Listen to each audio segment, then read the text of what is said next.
So I wanted to also talk to you about what I'm calling reverse Russiagate, because that's, oh God, we got to do this again. We got to do this from the other side now, Ryan. So again, if you're just now joining us, you are in fact watching the Jimmy Dore Show. I'm the guest host for today, Misty Winston.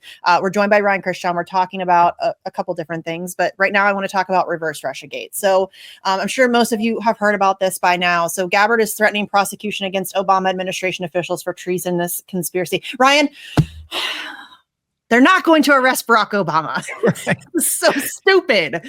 I agree. I mean, who knows? You know, I mean, maybe we could be in a place where things are just so desperate because everyone is looking through what they're doing that maybe they push something boundary. I really don't think Obama will be that person. Maybe some underling associated, but even that, I just don't believe it. I'm with you. I feel like this is going to be the same thing in the other direction where, you know, it's going to be this long process and all this information. I mean, it's the precedent is what I'm always saying is we need to look at the statements, the precedent, and the outcome. Nothing else seems to matter. Not the narrative, you know. And so if you look back at the precedent, I mean, how many times have we seen left or right anybody really held accountable outside of very fringe, you know, I would argue things that almost dealt with like outside, almost like local law enforcement dynamics, right? Didn't end up having the real federal government involved. But my point is that like Hillary Clinton is an example. I mentioned this so many times over the years where I forget their names, but those two gentlemen from Boston came in to like break down the pay to play in front of Congress. I mean, they nailed it to the wall. The amount of evidence was overwhelming.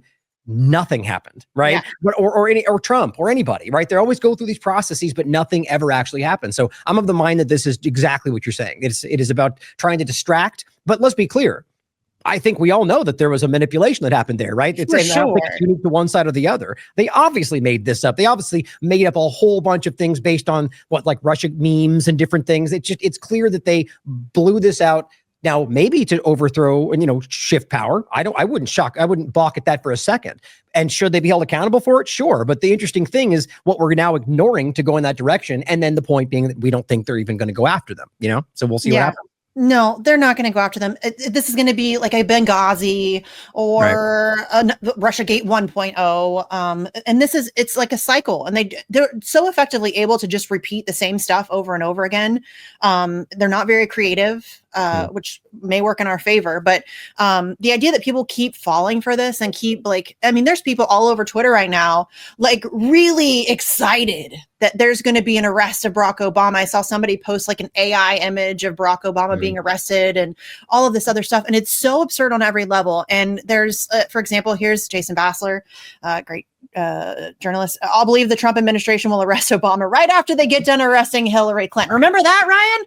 Right. Lock her up. Or as you mentioned at the start, Bill Clinton or Bill Gates or Fauci, or I mean, a whole long list, more than even just COVID, right? A long list of promises that haven't come to pass. You know, I mean, the point that I think, you know, Jason would make himself is that you can make all these promises and then right after he's elected the first time, I forget, you know, positive statements about Clinton. I forget the exact phrasing, but it's right there in front of us. Yeah. And how many times have they done that? I actually think he even said kind of a Barack Obama type thing. We need to move forward.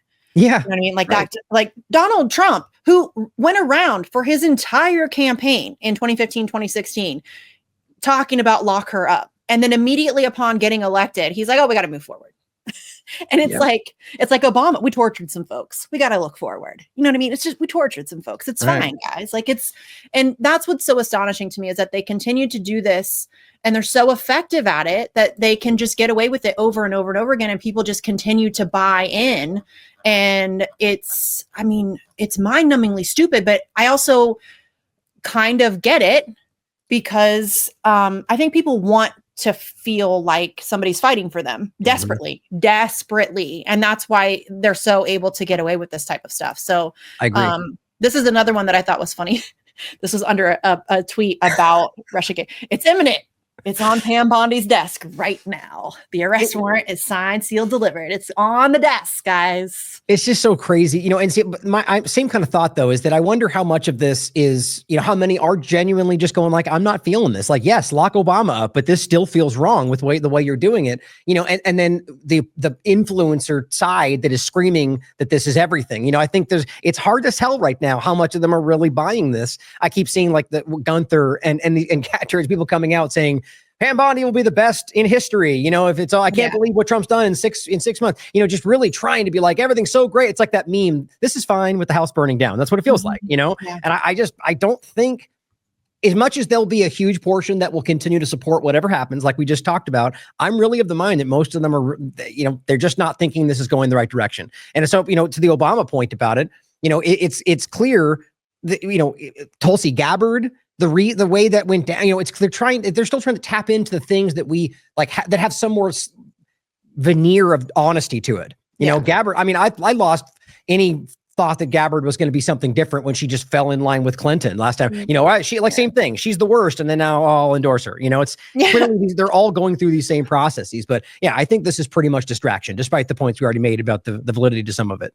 Yeah, no, there's no question there's some validity to it. And I think that, I mean, you and I from jump knew that Russiagate was bullshit. I mean, we all, there was a great deal of people who immediately caught on to that, immediately called it out.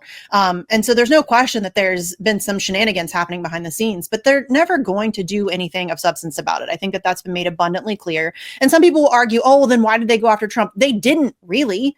Right. If they wanted to go after Trump, he would be in prison like that.